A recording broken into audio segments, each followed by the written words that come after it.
गुजरात के पंचमहाल जिले में बसा हुआ चांपानेर पावागढ़ पुरातत्व पार्क सन 2004 में यूनेस्को द्वारा विश्व धरोहर घोषित किया जा चुका है। चांपानेर पावागढ़ विरासत की कहानी रोचक है कि जोरवण नदी के किनारे चांपानेर विस्तार में आदि मानव की वसाहत होगी। पुरातत्व वेदों को यहाँ के रायोलाइट पत्थर से घड़े हुए अश्मक्षुरिका, खुरपी, फरसी आदि औजार मिले हैं। गरुड़ पुराण के अनुसार पावागढ़ और आसपास की निर्जन गिरिमाला राजश्री विश्वामित्र का साधना क्षेत्र था। उन्होंने स्थान को अपनी तपस्थली बनाकर वर्षों तक मां काली की उपासना की थी। निकट ही बहने वाली नदी को गुरु विश्वामित्र के नाम से विश्वामित्री कहा जाता है। अलाउद्दीन खिलजी के समय से गुजरात प्रदेश दिल्ली सल्तनत के हाथ आया। साथ ही आज के पंचमहाल जिले के पावागढ़ की पहाड़ी पर विकसित चांपानेर नगर में एक राजवंश विकसता चला। वो है खिंची चौहान वंश। खिंची चौहान वंश के आखिरी राजा जय सिंह देव के समय का हालोल के पास उमरवाल गांव के कुएं की दीवार पर सन 1525 अर्थात ईस्वी सन 1467 का एक शिलालेख मिला है। उसमें दी गई वंशावली के अनुसार पृथ्वीराज चौहान के एक वंशज हमीर देव के पुत्र रामदेव से गुजरात का ये वंश शुरू हुआ।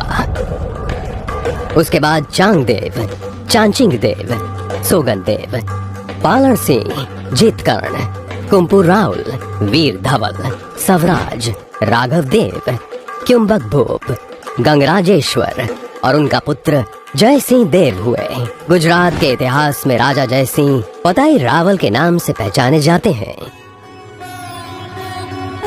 राजा जय सिंह देव अर्थात राजा पताई रावल को संशोधक और इतिहासकार ही पहचानते हैं, किंतु जन समुदाय तो पौराणिक किंवदंती द्वारा ही पहचानते हैं और गाते हैं, माँ पावा ते गढ़थी उतरया महाकाली रे। कहा जाता है कि देवी के शरीर के दाहिनी पैर की 4 अंगुलियां जिस स्थान पर गिरी वो स्थान है महाकाली शक्तिपीठ पावागढ़। जनश्रुति के आधार पर माना जाता है कि एक समय महाकाली मनुष्य रूप धरकर नवरात्रि महोत्सव दरमियान राजमहल में गाए जा रहे गरबे में हिस्सा लेने के लिए आए। तब उनके सौंदर्य को देखकर राजा पताई रावल विस्मित हो गए। उन्होंने देवी का पल्लू पकड़कर राजमहल आने को कहा। इससे देवी उस पर कोपित हुए और श्राप दिया कि तुम्हारे राज्य का अंत हो जाएगा। देवी के श्राप के कारण राजा के राज्य का कुछ ही समय में अंत हुआ। इस पौराणिक कथा के अंत का प्रारंभ हमें 15वीं सदी के इतिहास में देखने को मिलता है। हाँ, चांपानेर पावागढ़ के इतिहास के नए प्रकरण का आरंभ 15वीं शताब्दी में हुआ था। उस समय अहमदाबाद सल्तनत की गद्दी पर महमूद शाह शासक था, जिसे इतिहास महमूद बेगड़ा के नाम से जानता है। महमूद बेगड़ा को चांपानेर में पहले से ही दिलचस्पी थी और इसे जीतने के लिए उसने छोटे बड़े आक्रमण के प्रयास भी किए थे। लेकिन सुल्तान महमूद बेगड़ा ने बड़ी फौज एकत्रित करके दिनांक 12 दिसंबर 1482 को अहमदाबाद से चांपानेर जाने के लिए कूच शुरू की।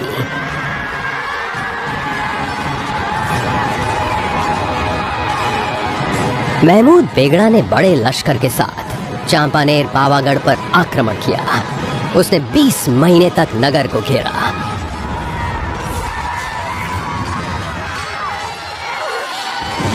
ईस्वी सन 1484 के नवंबर की 21 को उसकी सेना पावागढ़ में प्रवेश करने में सफल हुई। किले में स्थित राजा जय सिंह देव अर्थात राजा पताई रावल को जीतने की कोई आशा नहीं रही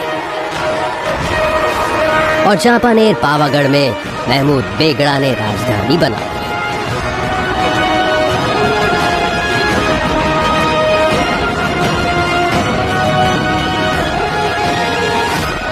चांपानेर का हवामान सुल्तान को बहुत सानुकूल लगा, अतः उसने अपना पाय तख्त यहाँ पर रखा।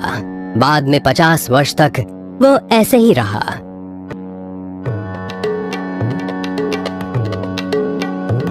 उसने पुराने चांपानेर के पास पहाड़ी के पूर्व की ओर तलहटी में मस्जिद बनवाई और उसकी पश्चिम की ओर अहमदाबाद के भद्र के किले के जैसा किला यानी कि राजगढ़ बनवाया, जो अब चांपानेर का भद्र के नाम से पहचाना जाता है।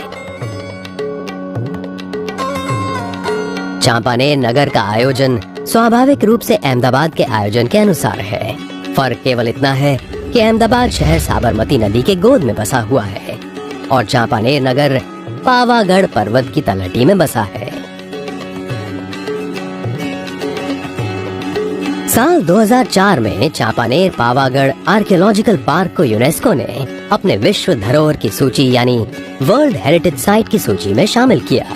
यहाँ बृहद स्तर पर उत्खनित पुरातात्विक, ऐतिहासिक एवं जीवित सांस्कृतिक धरोहरों की बहुतायत है। इसमें प्रागैतिहासिक चौकोलिथिक स्थल, एक प्राचीन हिंदू राज्य की राजधानी का एक महल व किला गुजरात की प्राचीन राजधानी के अवशेष है। भारतीय एवं हिंदू इस्लाम स्थापत्य कला के अवशेषों को देखकर चांपानेर पावागढ़ के नगर विस्तार की और उनकी शोभा समृद्धि की कल्पना की जा सकती है। पुरातत्व पार्क सुबह 8 बजे से शाम के 6 बजे तक पर्यटकों के लिए खुला रहता है। डॉक्टर रमनलाल मेहता के नेतृत्व में महाराजा सयाजीराव यूनिवर्सिटी के पुरातत्व एकम की ओर से किए गए ये नगर के स्थान संशोधन के परिणाम से कई हकीकतें क्रम युक्त बाहर आई हैं। बुर्जों से सुरक्षित किले के प्रवेश द्वार के पास मनोरम्य गोख है। राजमहल का विस्तार मांडवी नाम से पहचाने जाते प्रवेश द्वार से अन्य भागों से अलग पड़ता है।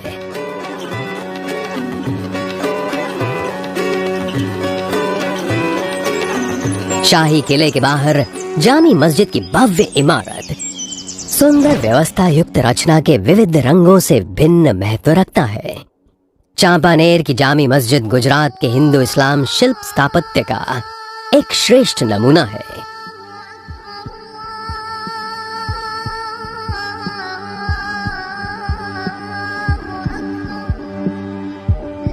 कुल 11 बड़े गुंबज वाली लीवान की दृष्टि से ये बड़े से बड़ी मस्जिद बनाई।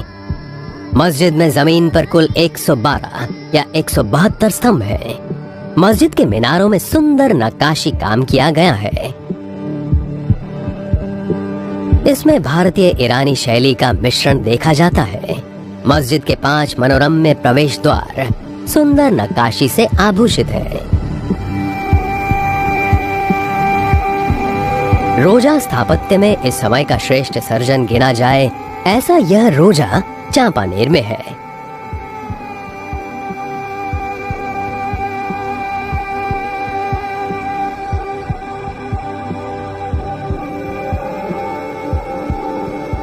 कोट से थोड़ी दूर नगीना मस्जिद स्थित है। वे यहाँ की जामी मस्जिद से छोटी है, किंतु कला की दृष्टि से यह उत्तम है। उनके बीच के हिस्से में बनाए मीनार अब भी विद्यमान है। उनके गोख में सुंदर नक्काशी वाली आकृतियां हैं।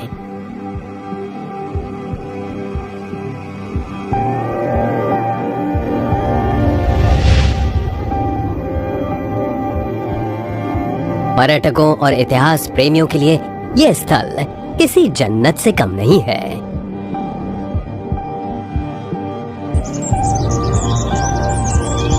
चांपानेर पावागढ़ में पुरातत्व पार्क में अनेक स्मारक स्थित हैं, जिनमें से 39 स्मारकों की देखभाल भारतीय पुरातत्व सर्वेक्षण करता है। सर्वेक्षण द्वारा धरोहर का संरक्षण और गुजरात प्रवासन निगम द्वारा पर्यटन का बढ़ावा देने के प्रयत्न किए जा रहे हैं। साथ ही पर्यावरण के संरक्षण का कार्य भी किया जा रहा है। तलहटी से माची तक और माची से मूलिया चोटी तक पर्वतीय विस्तार में प्राचीन समय की भव्य शान शौकत की प्रतीति करवाते किले बंद कमानाकार दरवाजे, कंशाल, खंडर, महलाते और विशाल गिरी दुर्ग भग्नावेश के रूप में चारों ओर देखने मिलते हैं। अटक दरवाजे से शुरू होकर बुढ़िया दरवाजे तक किले बंद की हार माला की सबसे ऊंची दुर्ग के पास हिस्से से दूर तक सुंदर कमानें देखने को मिलती है। चांपानेर पावागढ़ के ऐतिहासिक स्थलों में 7 कमान प्रमुख हैं। ये 7 कमान गुजरात राज्य की पहचान बन चुका है। 7 कमान अपने आप में एक बड़ी ही रोचक संरचना है। ये पावागढ़ हिल, सदन शाह और बुढ़िया दरवाजे के बीच स्थित है। देखने में ये केवल एक साथ बनी 7 मेहराबें नजर आए, लेकिन ये असल में फौज के लिए एक ऐसा स्थान था जहां से पूरे क्षेत्र का जायजा लिया जा सकता था।